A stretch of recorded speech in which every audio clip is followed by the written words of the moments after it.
I'm Bruce Jentleson. I'm a professor of public policy and political science at Duke University in both our political science department and our Sanford School of Public Policy.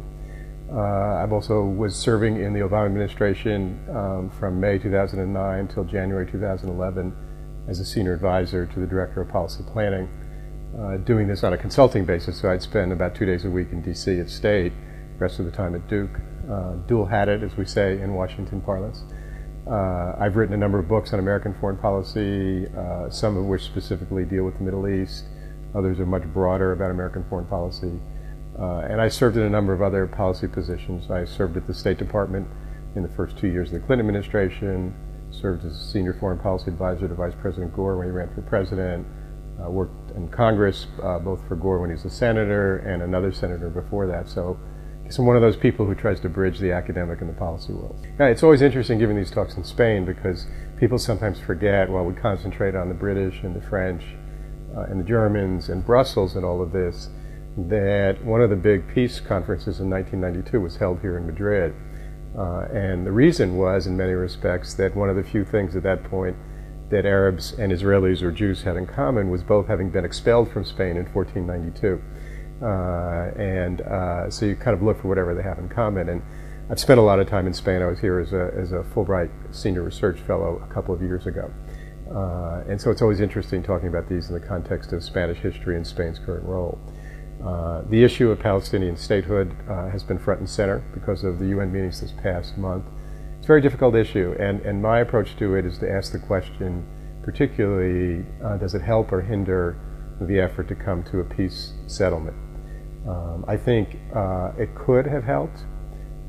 I've said this many times before, but I don't think our policy was as effective as it could have been.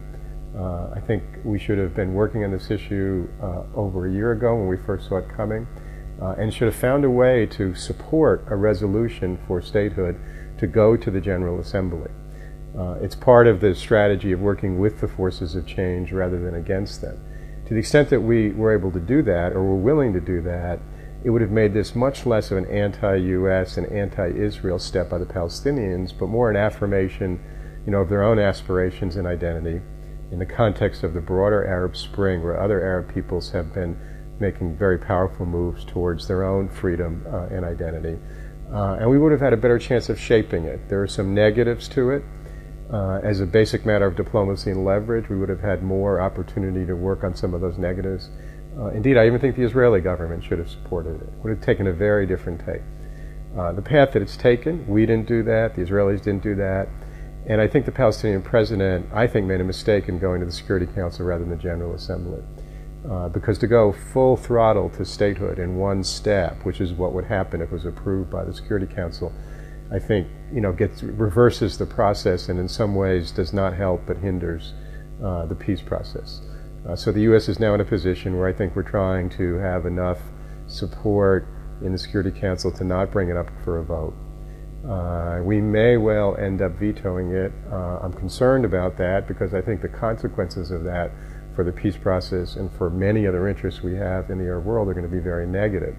But we're kind of in a box right now, and we should still be trying to use diplomacy to find a way still to try to work with it, perhaps still try to get it to the General Assembly, and then it would be more of a medium step to statehood and could really be a positive thing, I think.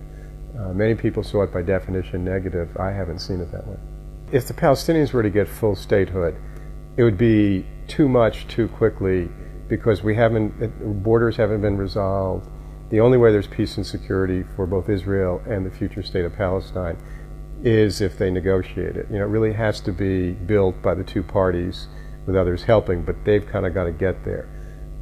I think the goal really should have been and still could be to get a General Assembly resolution that affirms, that they're moving in that direction, gives them a different status in the UN, but also kind of works against some of the potential negative ramifications. For example, many are concerned that they would use this to go to the International Criminal Court with all sorts of cases against Israelis claiming war crimes and stuff.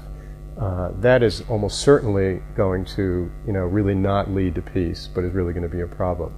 And I think that, it's a basic matter of pragmatism. Do you want to get to a state quickly to say, let's use this, let's use a resolution that gives them a higher status, to do the positive things. And these other things, they won't go away. If the Palestinians want to pursue them at some point in time, perhaps they will. But I think that's where you're working with the forces of change.